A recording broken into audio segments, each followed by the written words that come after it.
ప్రతి మొదటి ఆదివారము మనం ఫ్యామిలీస్ గురించి చెప్పుకుంటున్నాము కాబట్టి ఈరోజు కూడా ఒక అద్భుతమైన సందర్భాన్ని మీ అందరికీ తెలియజేయాలని నేను ఆశపడుతున్నాను. అందరూ కూడా మనసు పెట్టి మీరందరూ కూడా శ్రద్ధగా దేవుని వాక్యాన్ని వినవలసిందిగా నేను కోరుకుంటున్నాను. ఈరోజు మనం నేర్చుకోబోయే అంశం ఏంటంటే, చదవబడిన మూలవాక్యముల నుండి అంత్య దినములలో అనురాగరహితులు అనే ఒక మంచి అంశాన్ని ఈరోజు మనం అందరం కూడా ఆలోచన చేయబోతున్నాం. మరలా చెబుతున్నాను, అంత్య దినములలో అనురాగరహితులు అనే ఒక మంచి అంశాన్ని చాలా జాగ్రత్తగా బైబిల్లో నుంచి మనమందరం కూడా ఆలోచన చేద్దాము.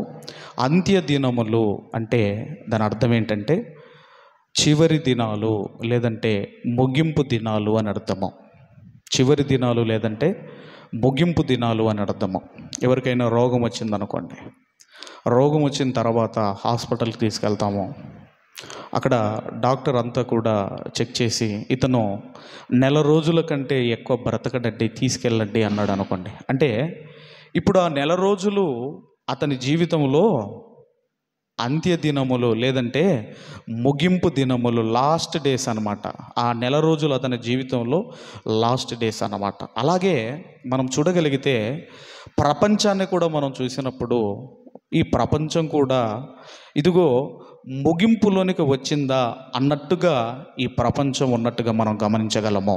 ఎందుకంటే మనుషులలో ఒక ప్రేమ లేదు, ఒక జాలి లేదు, దయ లేదు, కనికరము లేదు, క్షమాపణ లేదు. ఇవి ఏవి లేకుండా మనుషులు బ్రతుకుతున్నారు.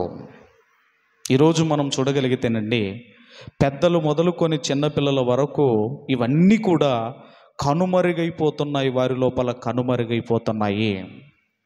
అందుకే అంత్య దినములలో అనురాగరహితులు. అనురాగం అంటే అర్థం ఏంటంటే, అనురాగం అంటే ప్రేమ, ఆప్యాయత, ఒకరి పట్ల సానుభూతి కలిగి ఉండటము.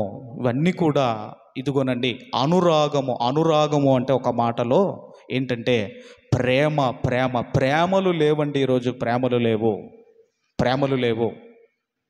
కాబట్టి మనం చూడగలిగితే అంత్య దినములు అనగానే ఎవరు ప్రవచించారు అంటే, అంత్య దినముల గురించి మరి పాత నిబంధనలో ఇర్మియా గారు ప్రవచించారు, అంత్య దినములు రాబోతున్నాయి అని. అలాగే దానియేలు గ్రంథంలో కూడా అంత్య దినమందు ఇది మీరు చూస్తారు అని దానియేలు గ్రంథంలో కూడా మనకు కనబడతాయి. కాబట్టి అంత్య దినములు ఎప్పుడు ప్రారంభమయ్యాయి అని మనం చూడగలిగితే, యేసుక్రీస్తు వారి పుట్టుకతో అంత్య దినములు అనేటివి ప్రారంభమయ్యాయి.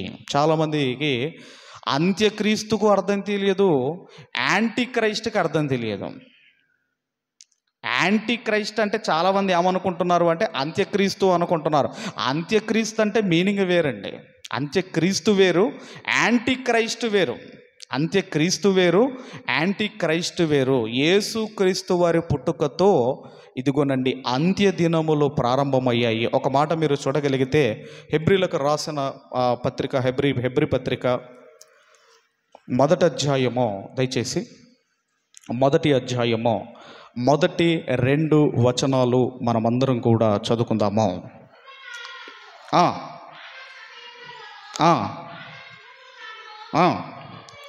ప్రవక్తల ద్వారా మన పితరులతో మాట్లాడిన దేవుడు ఈ దినముల అంతమందు కుమారుని ద్వారా మనతో మాట్లాడెను. ఈ దినముల అంతమందు అంటే అంత్య దినములు అనేటివి యేసుక్రీస్తు వారితో ప్రారంభమయ్యాయి. అంత్యక్రీస్తు అంటే ఎవరో మీరు అర్థం చేసుకోండి. అంత్యక్రీస్తు అంటే ఎవరో కాదండి, యాంటీ క్రైస్ట్ అంటే వేరు. మళ్ళీ యాంటీ క్రైస్ట్ అంటే క్రీస్తు విరోధిని ఇంగ్లీష్లో యాంటీ క్రైస్ట్ అంటారు. అంత్యక్రీస్తు అంటే యాంటీ క్రైస్ట్ కాదండి. యాంటీ క్రైస్ట్ అంటే క్రీస్తు విరోధులు, వాళ్ళు అప్పుడే బయలుదేరారు. మీరు మొదటి యోహాను పత్రిక మీరు చదవగలిగితే క్రీస్తు విరోధులు బయలుదేరారు అని మనం చదువుకుంటాము. కాబట్టి అంత్య దినములలో అపాయకరమైన కాలములు వచ్చును అన్నాడు. ప్రస్తుత సమాజాన్ని మీరు చూడగలిగితే ఎలాంటివి జరుగుతున్నాయో, ఎలాంటివి చూస్తున్నామో, ఎలాంటివి వింటున్నామో మనందరికీ తెలుసు. ఇప్పుడే ఈ ప్రపంచం, ఈ సమాజం ఎలా ఉంటే ఇక రాను రాను రాను రాను ఇంకా ఎంత ఈ సమాజం అనేది చెడిపోతుందో మనం అర్థం చేసుకోవచ్చు. అందుకే మీరు చూడగలిగితే స్వచ్ఛమైన ప్రేమ ఎవరిది అనగానే వెంటనే మనకు గుర్తొచ్చేది ఎవరంటే తల్లి. తల్లి ఎలాంటి ప్రేమ చూపిస్తుందండి? స్వచ్ఛమైన ప్రేమ చూపించేది తల్లి. ఆ తల్లి ప్రేమ కూడా కల్మషం అయిపోయింది. ఆ తల్లి ప్రేమ కూడా కల్మషం అయిపోయింది. ఎంత కల్మషం అయిపోయిందంటే, ఆఫ్టర్ ఆల్ ప్రియుడు కోసము 3 పిల్లలను ఇదిగో అన్నంలో పెరగన్నంలో మరి విషం కలిపి చంపిందంటే ఒక తల్లి ప్రేమ ఏమైపోయింది? ప్రియుడి మోజులో పడి పిల్లలను చంపిన తల్లులు లేరా? మీరు ఆలోచించండి. కాబట్టి మనం చూడగలిగితేనండి, తల్లి ప్రేమ స్వచ్ఛమైనది అని చెప్పుకుంటున్నాం మనము. అలాంటి తల్లి ప్రేమ కూడా కల్మషం అయిపోయింది. పెద్దల దగ్గర నుండి చిన్నపిల్లల వరకు అందరూ కూడానండి, అందరి ప్రేమలు కల్మషం అయిపోయాయి. అందుకే అంటున్నాడు, అంత్య దినములలో అపాయకరమైన కాలములు వచ్చును. మరలా మనం చూడగలిగితే తిమోతి గారికి రాసిన 2వ పత్రిక 3వ అధ్యాయము 1వ వచనము నుండి, అంత్య దినములలో అపాయకరమైన కాలములు వచ్చును. కాలం అనగానే ఎండాకాలము, వర్షాకాలము, వింటర్ సీజన్ ఇవి కాదండి. కాలాలు, సీజన్స్ అంటే ఇది కాదండి. అపాయకరమైన కాలములు వచ్చును అంటున్నాడు. మరి ఎవరి వల్ల వస్తాయి ఇవి? దేవుని వల్ల వస్తాయా? లేదంటే ఇది ప్రకృతి వలన వచ్చే అపాయకరమైన కాలముల?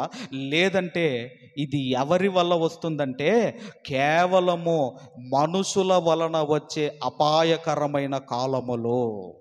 ప్రతి వైపరీత్యం, ప్రతి విపత్తు వెనకాల మనిషి ఉంటాడు. ప్రతి హత్య వెనకాల మనిషి ఉంటాడు. ప్రతి అత్యాచారం వెనకాల మనిషి ఉంటాడు. ప్రతి రోగం వెనకాల మనిషి ఉంటాడు.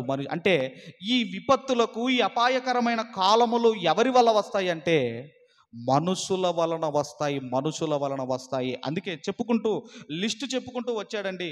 ఈ 18 లక్షణాలు చెప్పుకుంటూ వచ్చాడు.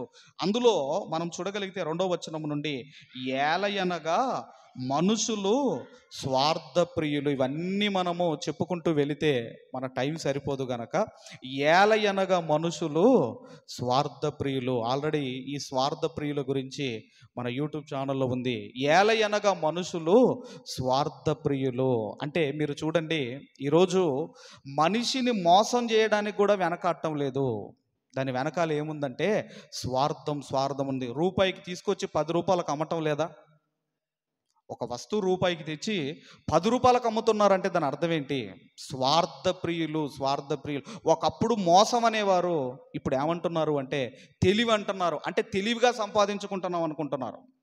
కాబట్టి మనుషులు స్వార్థప్రియులు, ధనాపేక్షులు, బింకములాడువారు, అహంకారులు, ఇంకేమంటున్నాడండి, దూషకులు, తల్లిదండ్రులకు అవిధేయులు, కృతజ్ఞత లేనివారు, అపవిత్రులు, అనురాగరహితులు. ఇక్కడ చెబుతున్నాడండి, ఏమంటున్నాడు? అనురాగరహితులు అంటే అంత్య దినములలో మనుషులు ఎలా ఉంటారు అంటే అనురాగరహితులు, అంటే ప్రేమ లేని వారిగా ఉంటారు. మాటలలోనే ప్రేమ తప్ప క్రియలలో ప్రేమ ఉండదు. అందుకే అంటున్నాడు, అంత్య దినములలో అనురాగరహితులు. పెద్దలు మొదలుకొని పిల్లల వరకు ఇదిగోనండి ప్రేమలు కనపడటం లేదు. ఎందుకంటే అక్రమము విస్తరించటం వలన అనేకుల ప్రేమ చల్లారును అన్నాడు. ఈ ప్రేమలు కానివ్వండి, జాలి కానివ్వండి, దయ కానివ్వండి, ఈ కనికరం కానివ్వండి, ఈ క్షమ కానివ్వండి, ఏవి కూడా మనుషులలో కనబడటం లేదు. మనుషులలో కనుమరుగైపోతున్నాయి. ఎప్పుడంటే అంత్య దినములలో ఈ లాస్ట్ డేస్కి వచ్చామండి మనం అందరం కూడా. అందుకే అంత్య దినములో బ్రతుకుతున్నాము. ఇక మంచి దినములు వస్తాయని కొంతమంది అంటారు. అది చాలా తప్పండి. భవిష్యత్తులో మంచి దినములు రావు. భవిష్యత్తులో మంచి దినములు అనేటివి రావండి. ఎందుకంటే మనుషులు ఇదిగో ఈ లక్షణాలతో అంత్య దినములలో బ్రతుకుతారు. అందుకే అనురాగ రహితులు, ప్రేమ లేనివారు. ఇంకా మనం చూడగలిగితే అపోస్తులైన పౌలు గారు రోమీలకు రాసిన పత్రిక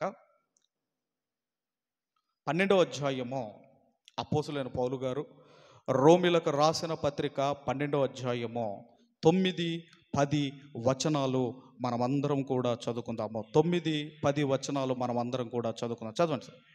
నీ ప్రేమ చెడ్డదానిని అసహించుకొని మంచిదానిని హత్తుకొని ఉండుడి. మీ ప్రేమ నిష్కపటమైనదై ఉండవలెను అంటున్నాడు. మీ ప్రేమ నిష్కపటమైనదై ఉండవలెను అని చెప్పుకుంటూ వచ్చి చెడ్డదాన్ని అసహించుకొని మంచిదాన్ని హత్తుకొని ఉండుము. సహోదర ప్రేమ విషయములో ఒకని యందు ఒకడు అనురాగము గలవారై ఘనత విషయములో ఒకరినొకడు గొప్పగా ఎంచుకొనుడి. సహోదర ప్రేమ విషయములో ఏమంటున్నాడు? ఒకని యందు ఒకడు అనురాగము గలవారై. అంటే సంఘము అనగానే విభిన్న మనస్తత్వాలు కలిగిన వారి నిలయమండి. సంఘం అంటే రకరకాల మనుషులుండే ఆ స్థలమే సంఘము. ఆ సంఘములో సహోదరులు ఎలా ఉండాలి అంటే ప్రేమ కలిగిన వారై ఉండాలి. అనురాగము గలవారై. ఒకరి పట్ల ఒకరికి ఏముండాలి అంటే ప్రేమ ఉండాలి. ఒకరి పట్ల ఒకరు ఎలా ఉండాలి అంటే ఒకరికంటే ఒకరిని గొప్పగా ఎంచుకోండి అంటున్నాడు. సంఘములో నాకంటే ఆయన గొప్పవాడు అని మీరు ఆయన గురించి చెప్పాలి. ఆయన ఇదిగో నాకంటే అతను గొప్పవాడు అని ఒకరిని అందు ఒకడు ఇదిగో ఆయన గొప్ప అని ఇలా మనం చెప్పుకుంటేనండి ఆ సంఘములో కలహాలు ఉండవు. ఇక నేనే గొప్ప, నా అంతటోడు లేడు అని ఒకవేళ అనుకుంటే సంఘములో కలహాలు ప్రారంభమవుతాయి. అందుకే ఏమంటున్నాడు అంటే సహోదర ప్రేమ విషయములో ఒకని యందు ఒకడు అనురాగము గలవారై ఘనత విషయములో ఒకనినొకడు గొప్పగా ఎంచుకొనుడి. ఒకరినొకరు గొప్పగా ఎంచుకోవాలి. ఒకరి పట్ల ఒకరము ప్రేమ కలిగి బ్రతకాలి. ఒకవేళ మనుషులు చెడ్డవాళ్ళు ఉంటారు, సంఘంలో ఉంటారు, బయట ఉంటారు. కానీ దేవుడు ఏమన్నాడంటే ఆ మనిషిలో ఉన్న ఆ చెడ్డదాన్ని అసహించు. ఆ మనిషిలో ఉన్న ఆ చెడు లక్షణం ఏదైతే ఉందో దాన్ని ద్వేషించు. మనిషిని ప్రేమించని దేవుడు అంటే మనం మనిషిని ద్వేషిస్తున్నాము, ఆ చెడ్డ లక్షణాన్ని మనం ద్వేషిస్తున్నాము. అందుకే అంటారు కదండి, ఏమంటారు? రోగిని ప్రేమించు, రోగాన్ని ద్వేషించు అన్నట్టు మనిషిలో ఉన్న చెడును ద్వేషించు, మనిషిని ప్రేమించు. అందుకే అంటున్నాడు అనురాగము గలవారై ఉండండి, ఒకరిని ఒకడు గొప్పవాడిగా ఎంచుకోండి అని చెబుతున్నాడు. అలాగే అపోస్తులైన పౌలు గారు తెస్సలోనీయులకు రాసిన మొదటి పత్రిక 4వ అధ్యాయము 9, 10 వచనాలు మనమందరం కూడా చదువుకుందాము. 9, 10 వచనాలు మనమందరం కూడా చదువుకుందాం. సహోదర ప్రేమ గూర్చి మీకు వ్రాయనక్కరలేదు, మీరు ఒకరిని ఒకడు ప్రేమించుటకు దేవుని చేతనే నేర్పబడితిరి. అపోస్తుడైన పౌలు గారు తెస్సలోనీయులకు రాసిన సంఘానికి రాస్తున్నాడు, ప్రేమ గురించి మీకు రాయనవసరం లేదు, సహోదర ప్రేమ గురించి. ఎందుకంటే వాళ్ళకు నేర్పించింది ఎవరటండి? మీరు ఒకరిని ఒకడు ప్రేమించుటకు దేవుని చేత నేర్పబడితిరి. దేవుడే తెస్సలోనీయులకు ఆ సంఘానికి దేవుడే నేర్పించాడటండి. ఇంతకీ దేవుడు ఎవరంటే ఆయన ప్రేమస్వరూపి అని మనం చదువుకుంటాము. దేవుడు ప్రేమస్వరూపి. ఆ దేవుడు సహోదర ప్రేమ నేర్పించాడు. ఇక మనం ఆలోచన చేయగలిగితే దేవుడు తన ప్రేమను చూపించాడు. యేసుక్రీస్తు వారు కూడా ఆయన కూడా ఈ భూమి మీదకి వచ్చి కలవరి సిలువలో తన ఆఖరి రక్తపు బొట్టు వరకు ఆయన కూడా రక్తమును చిందించి ఆయన క్రియల ద్వారా ప్రేమను చూపించాడు. పరిశుద్ధాత్మ దేవుడు కూడా 2000 సంవత్సరాల క్రితం ఈ భూమి మీదకి వచ్చి ఆయన కూడా ప్రేమను చూపించాడు. అయితే సంఘములో ఉన్న మనకు కూడా సహోదర ప్రేమ ఉండాలి అంటున్నాడు. తర్వాత వచనం 10వ వచనంలో అలాగుననే మాసిదోనియా అంతటా ఉన్న సహోదరులందరినీ మీరు ప్రేమించుచున్నారు. మీరు ప్రేమించుచున్నారు. ప్రేమించటం అంటే ఏదో మాటల్లో ప్రేమించటం కాదండి, మాటల ద్వారా ప్రేమించటం కాదండి.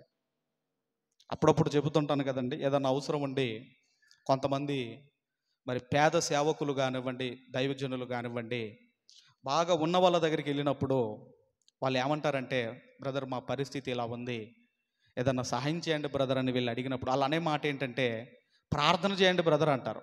అవునా కదమ్మా? ఏమంటారమ్మా? అంటే ప్రార్థన చేసుకోకుండానే వాళ్ళ దగ్గరికి వెళ్ళామా?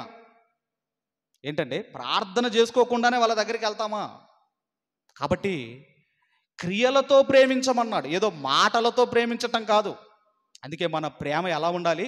అది క్రియలతో కూడినదై ఉండాలి. ఒక భార్య భర్తను ప్రేమిస్తుందంటే దాని అర్థం ఏంటి అంటే, ఆ భర్త యొక్క అన్ని చేయాలి. బట్టలు పిండటం కానివ్వండి, అన్నం వండటం కానివ్వండి, ఏదైతే ఉన్నాయో అన్ని చేయటము. అది ఏంటంటే భార్య భర్తను ప్రేమిస్తుంది అన్నదానికి గుర్తు.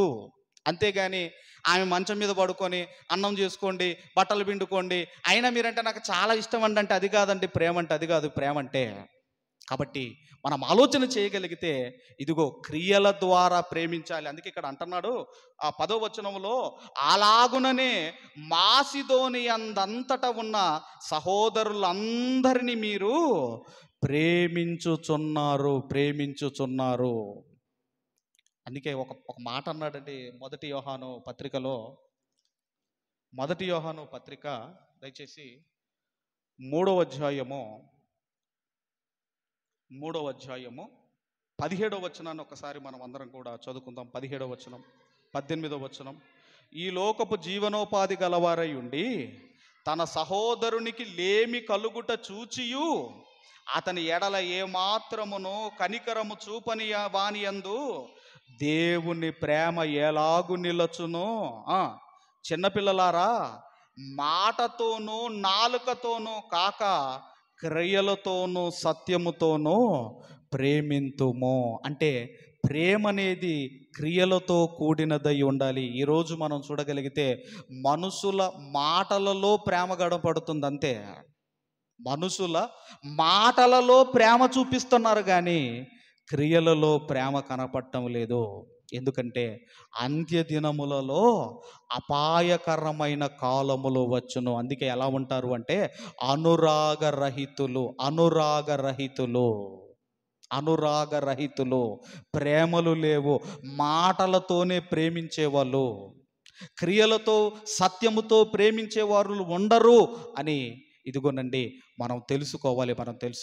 కాబట్టి మనం ఆలోచన చేయగలిగితేనండి, స్వచ్ఛమైన ప్రేమ అంటే తల్లిదే. ఆ తల్లికి ప్రేమ కూడా కల్మషం అయిపోయింది. ఎవరి ప్రేమ బాగుందో మీరు చెప్పండి? తండ్రి ప్రేమ బాగుందా? తల్లి ప్రేమ బాగుందా? లేదంటే పిల్లల ప్రేమ బాగుందా? ఇక పిల్లల గురించి కూడా అక్కడే చెప్పాడు కదండి. ఏమని చెప్పాడు? 2వ కొరింథీయులకు తిమోతికి రాసిన 2వ పత్రిక 3వ అధ్యాయము 2వ వచనము నుండి, ఏలయనగా మనుషులు స్వార్థపరులు, ధనాపేక్షలు, బింకములాడువారు, అహంకారులు, దూషకులు, తల్లిదండ్రికి అవిధేయులు. ఎవరు తల్లిదండ్రికి అవిధేయులుగా ఎప్పుడుంటారు అంటే అంత్య దినములలో అంటే తల్లిదండ్రికి లోబడని వారు. తల్లిదండ్రికే లోబడని వాడు ఇక దేవుడికి ఏం లోబడతాడు? ఇక సమాజానికి వాడు ఏం ఉపయోగపడతాడు? అందుకే అంత్య దినములలో పిల్లలు కూడా ఎలా ఉంటారట? తల్లిదండ్రికి లోబడరు, తల్లిదండ్రి మీదికి తిరగబడే పిల్లలు, తిరుగుబాటు చేసే పిల్లలు. విజయనగరం జిల్లాలో ఏం జరిగిందంటేనండి, విజయనగరం జిల్లాలో ఒక తల్లిదండ్రికి ఒక కుమారుడు ఒక కుమార్తె అక్కకు ఒక 30 సెంట్ల స్థలం ఇచ్చిందంటండి. అవన్నీ మీకు చూపిద్దాం అనుకున్నా మా అమ్మగారు మొబైల్ మర్చిపోయి వచ్చారు. అక్కకి తల్లిదండ్రి 30 సెంట్ల స్థలం ఇచ్చారట. 30 సెంట్ల స్థలం ఇచ్చారు. ఇక ఈ తమ్ముడికి ఏమైపోయిందంటే వీడికి కోపం వచ్చేసింది. వీడికిచ్చారు, అబ్బాయికి ఇచ్చారు, అక్కకి ఇచ్చారు. ఇక ఇతను వెళ్ళిపోయాడు. మొత్తం మీద ఇతనికి ఇచ్చిన స్థలంలో దున్నుకుంటున్నాడు. మరి దున్నుకునేవాడు దున్నుకుంటూ దున్నుకుంటూ అక్క పొలంలోనికి వెళ్ళిపోయాడు. అక్క పొలంలోనికి వెళ్ళిపోయాడు. అక్కడ కూడా దున్నుతుంటే తల్లిదండ్రి వెళ్ళి అడ్డుపడ్డారు. తల్లిదండ్రి వెళ్ళి అడ్డుపడ్డారు. అడ్డుపడితే తల్లిదండ్రి మీదికి ట్రాక్టర్ ఎక్కించి చంపించాడు. ఇంతకీ దేనికండి? ఆఫ్టర్ ఆల్ ఒక 30 సెంట్ల స్థలము కోసం, ఒక 30 సెంట్ల స్థలము కోసము తల్లిదండ్రి మీదకి ఎక్కించాడండి ట్రాక్టరు. ఇద్దరు చనిపోయారు, ఇద్దరు చనిపోయారు. అందుకే అంటున్నాడు తల్లిదండ్రికి అవిధేయులు అంటున్నాడు. తర్వాత మన తెలంగాణలో జగిత్యాల జిల్లాలో ఏం జరిగిందంటే, ఒక కూతురు ఆ తల్లి ఫోటో చూస్తే ఎంత దీనంగా ఉందంటేనండి, అంత వృద్ధురాలు. ఆ కూతురు భయంకరమైన అడవిలోనికి తీసుకెళ్ళి ఏం చేసిందంటే, తల్లి మెడమ ఆ శరీరం మీద ఉన్న బంగారం అంతా తీసుకొని అక్కడి నుంచి ఆ అడవిలో తల్లిని విడిచిపెట్టి పారిపోయింది. అడవిలో తల్లిని విడిచిపెట్టి పారిపోయిందండి. అందుకే అంటున్నాడు తల్లిదండ్రికి అవిధేయులు, అంత్యదినములలో తల్లిదండ్రికి అవిధేయులు. చివరిగా మరి ఒరిస్సా ప్రాంతంలో కూడా ఒక తల్లి ఏం చేసిందంటే, పిల్లలు లేకపోతే ఒక ఆడపిల్లను పెంచుకుందండి. ఒక ఆడపిల్లను పెంచుకుంటే ఏం చేసింది, అలాగా ఆమెను చదివించి ఆ 8th క్లాస్ చదువుతా ఉంది ఆ పిల్ల. 8th క్లాస్ చదువుతాం. 8th క్లాస్ అంటే ఏజ్ ఎంత ఉంటుందండి? 8th క్లాస్ అంటే ఒక 13 ఇయర్స్, ఒక 14 ఇయర్స్ అనుకుందాం. ఈ 8th క్లాస్ చదివే ఈ పిల్ల 2 లవర్స్ని మెయింటైన్ చేస్తుందట 8th క్లాసులోనే. ఇది కాస్త ఈ పెంచిన తల్లికి తెలటంతో తల్లి మందలించింది, అమ్మా నీ వయసు ఎంత, నువ్వు ఏ క్లాస్, అసలు నీ వయసు ఎంత, నీ బ్రతుకెంత, నీ జీవితం ఎంత, నువ్వు చేసేది తప్పమ్మా అని ఎప్పుడైతే మందలించిందో అప్పటి నుండి తల్లి మీద అసూయ పెంచుకుంది. నన్నే అంటావా అని ఒకానొక రోజున 2 లవర్స్తో కలిసి తల్లిని చంపేసింది. ఒరిస్సాలో జరిగింది ఇది. కాబట్టి అంత్యదినములలో ఎలా ఉంటారు అంటే అనురాగరహితులు. అలాగే తల్లిదండ్రికి అవిధేయులు, ప్రేమలు ఉండవు. ఒకవేళ ప్రియుడు మంచోడు అనుకుంటే వాడేం చేశాడంటే మన దగ్గరే ఏం చేశాడంటే, ఇదిగోనండి వాడు 20 ముక్కలు చేశాడట అమ్మాయిని 20 ముక్కలు చేస్తే, పోనీ అమ్మాయి ఏమైనా మంచిదా అంటే కేరళలో ఆ మజా బాటిల్ ఉంటుంది కదండి, అలా విషం కలిపి ప్రియుడికి పెట్టింది. ఎందుకు? వీళ్ళిద్దరు లవర్స్, తల్లిదండ్రి సంబంధం చూశాడు, మంచి జాబర్ దొరికాడు, ఇప్పుడు వీడిని వదిలించుకోవాలంటే ఏం చేయాలంటే మజాలో జ్యూస్లో ఇదిగో విషం కలిపి పెట్టింది. పోస్ట్ మార్టం రిపోర్ట్లో తెలిసింది. కేరళ కోర్టు తీర్పిచ్చింది, ఈ అమ్మాయికి ఉరి శిక్ష వెయ్యండి. ఇలా చెప్పుకుంటూ వెళితే అసలు ఎవరు బాగున్నారు, పెద్దల దగ్గర నుంచి పిల్లల వరకు ఎవరు బాగున్నారో మీరు ఆలోచించండి. అందుకేనండి ఏం చేస్తున్నారు అంటే తల్లిదండ్రికి ద్రోహం చేస్తున్నారు. మోసం వేరు, ద్రోహం వేరండి. మోసం అంటే అందరూ చేసేది, కానీ ద్రోహం అంటే నమ్మినవాడు చేసేది ద్రోహం. ఒక ఇస్కరియోతు యూదా యేసుక్రీస్తు వారికి చేసింది ద్రోహము. కాబట్టి మనం చూడగలిగితే అంత్యదినములలో తల్లిదండ్రికి అవిధేయులు.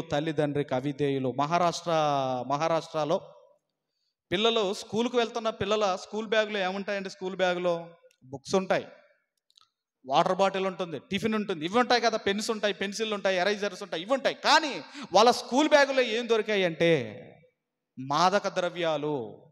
వాళ్ళ స్కూల్ బ్యాగ్లో కండమ్స్ దొరికాయి, వాళ్ళ స్కూల్ బ్యాగ్స్లో మద్యం దొరికింది, వాళ్ళ స్కూల్ బ్యాగ్స్లో సిగరెట్స్ దొరికాయి, వాళ్ళ స్కూల్ బ్యాగ్లో ఇదిగోనండి వెపన్స్ దొరికాయి. అంటే సమాజం ఎటెలుతుందో మీరు ఆలోచించండి.